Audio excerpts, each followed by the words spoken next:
Shopping with Ashley, she texted, and my stomach twisted before my brain could explain why. There was nothing strange about it. Emily and Ashley went shopping all the time, but that morning she'd left wearing the perfume she only used when we went out together. Not her usual one, the light floral kind, but the deep amber one that clung to her neck like a secret. I stared at the message on my phone longer than any husband should. Then without thinking I typed, "Tell Mark I said hi." I hit send before I could stop myself. The dots appeared, disappeared. Then nothing. No, what are you talking about? Or who's Mark? Just silence. 15 minutes passed. 20. My chest felt tight like I'd inhaled something sharp. I wasn't even sure what I meant by that text. Mark was Ashley's husband. But something about the timing, the sudden need to name him, came from a place in me I didn't even know existed. A place that had been quietly collecting doubts I'd refused to unpack. Emily and I had been married for 9 years. We were good. Not perfect, not exciting like in the movies, but solid. Or so I thought. We'd survived the small things, job stress, money worries, family drama. But over the past few months, she'd grown distant in ways that didn't look like distance, if that makes sense.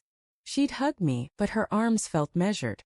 She'd laugh, but her eyes would glance past me. When I'd ask if everything was okay, she'd smile and say, "You worry too much." I told myself it was just life, people drift, stress happens. But when her phone started living face down on the table, when she started staying late at meetings, when she came home smelling faintly of aftershave that wasn't mine, I started keeping quiet instead of asking. Because sometimes silence feels safer than an answer you can't unhear. That day, after my message, the silence stretched into hours. I paced the kitchen. Every sound from outside made my heart jerk.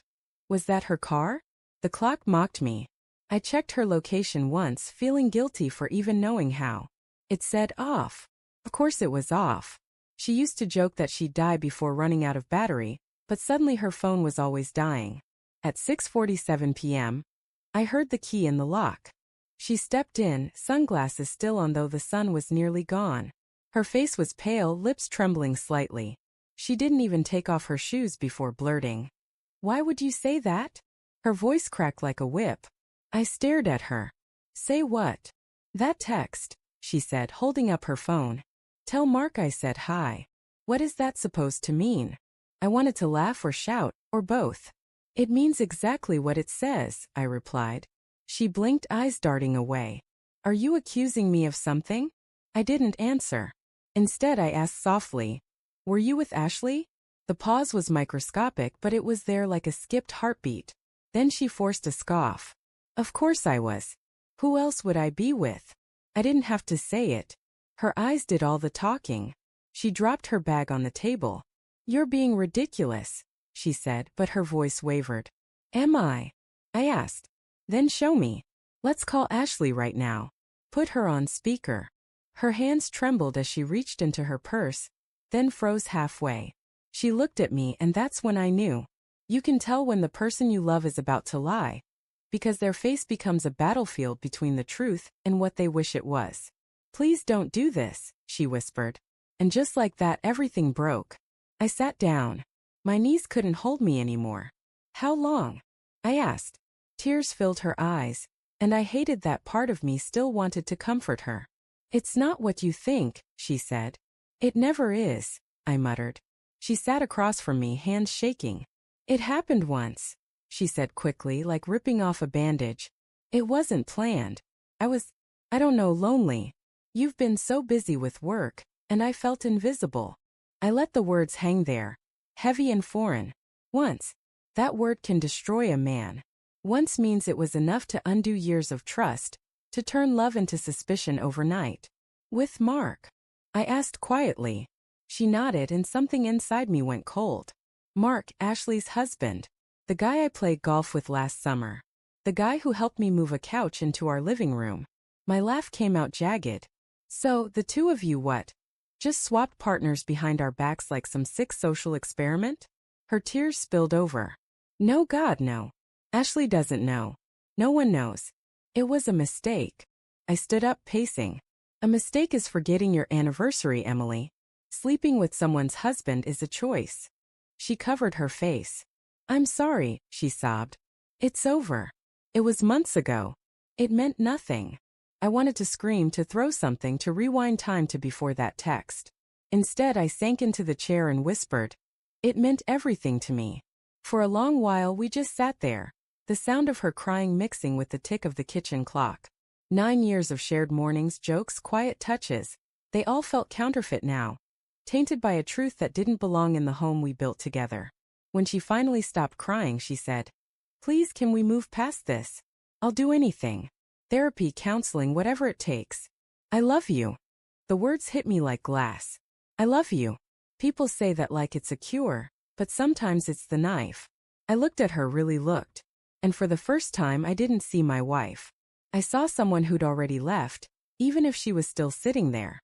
That night, she slept in the guest room. I lay awake staring at the ceiling, hearing every creak of the floorboards, every muffled sob through the wall. I replayed everything, her sudden interest in girls' nights. The new clothes, the way she'd smile at her phone. The truth had always been there, scattered in small moments I refused to connect. The next morning, she tried to make breakfast like nothing had changed. I watched her hands tremble as she flipped pancakes. "You don't have to do that," I said. She bit her lip. "I just want things to feel normal." "Normal died yesterday," I replied. Her eyes filled again. "Please don't end us over one mistake." "One mistake," I repeated. "Emily, I trusted you with my entire life. You don't just break something like that once and fix it with tears." I left the house after that. Drove aimlessly. Ended up at a park we used to visit when we first dated. I sat on a bench watching families, couples, kids laughing. I used to picture us here, older, still teasing each other about who'd forget the car keys. But that vision felt foreign now, like something that belonged to a stranger. When I finally went home that evening, she was gone. There was a note on the table. "I'm sorry. I'll stay at my sister's for now. Please don't give up on me." I didn't tear it up. I didn't text her back. I just sat there in the quiet, staring at her handwriting. Curved, neat, familiar. And realized how something so personal could suddenly feel like a message from a ghost. It's been weeks since then. We've talked mostly through lawyers now. She wants to meet, to explain again, to rebuild.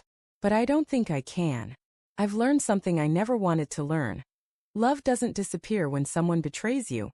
It lingers like smoke after a fire, choking you, reminding you of what used to burn bright. Sometimes I still catch myself reaching for my phone, wanting to text her, to ask if she's okay. But then I remember that one moment, her standing in our doorway, eyes full of guilt, and me realizing the woman I loved was someone I didn't know. So now when people ask what happened, I just say, she went shopping with Ashley. Because that's where it ended. With one text, one lie, and one truth I'll never unsee. And the hardest part isn't that she cheated. It's that, for a second, I almost wished I hadn't sent that message, because knowing the truth hurts more than believing the lie ever did.